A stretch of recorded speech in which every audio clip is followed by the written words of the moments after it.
Good afternoon, children. Today is a nice, quiet Sunday afternoon.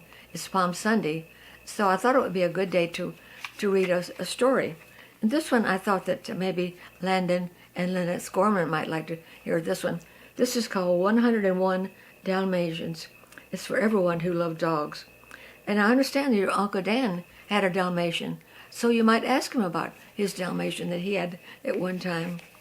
Well, this is 101 Dalmatians. Once upon a time there was a black and white puppy, and another puppy, and another, and oh, all right, once upon a time there were 15 black and white puppies. The puppies belonged to Pongo and Perdita, and Pongo and Perdita belonged to a handsome gentleman and lovely lady called Roger and Anita. They all lived happily together in a little house in London town. They lived happily, that is, until one day Roger and Anita's neighbor, a wicked lady called Cruella, came to call. "I must have your pretty puppies," she said haughtily. "I will buy them all." "But buy our puppies," said Roger. "You'll do no such thing. Puppies are not for sale in this house." And so Cruella went home empty-handed. She thought and thought about the puppies. The more she thought, the more she wanted them. And so she sent 2 men, dog nappers, to steal them for her. Poor Pongo and Perdita, poor Roger and Anita, they couldn't find the puppies anywhere. And so that night at twilight, Pongo told dogs everywhere about it.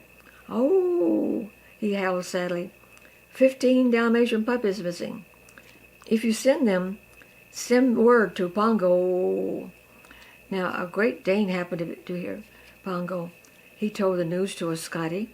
The Scotty told a terrier, and a terrier told a collie. And the collie told a small black dog who happened to be passing through town, and he carried the news far into the country. At last he reached a faraway farm. "Poor puppies," meowed Tibbs the cat. "Oh, will they ever get home?" "It's dark, dark, dark," barked Colonel the sheepdog. "But I saw lights just now at that old mansion. Let's go see what we can see." And so they went to the old mansion and saw Pongo's puppies. And not only did they see Pongo's puppies, but dozens more. Big puppies, medium-sized puppies, small puppies. They were all being held there by the dog nappers. The colonel raced off to get Pongo, and Tibbs slipped into the old mansion. While the dog nappers napped, Tibbs helped Pongo's puppies to safety. And then he looked around at all the other puppies, and he thought about leaving them there for Cruella, and then he helped them to safety too. Well, there's a lot of puppies there. My goodness, look at all of them. And so that's how it happened that Pongo found himself commander-in-chief of a whole army of dogs. He lined them up, 2 by 2, nose to tail, then, "Company, march! Up, 2, 3, they started for home. Once they stopped to rest, but then they hurried. They heard Cruella's car and hurried on. And once they paused for a drink, but again they thought they heard Cruella's car in the distance. Morning found them outside a blacksmith's shop, and there they did see Cruella. She was looking for the puppies.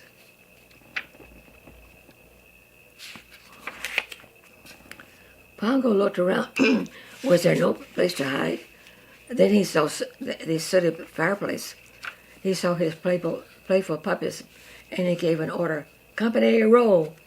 With that, they all rolled and wriggled in the sooty fireplace. Cruella watched the long line of coal-black dogs march by. There they go.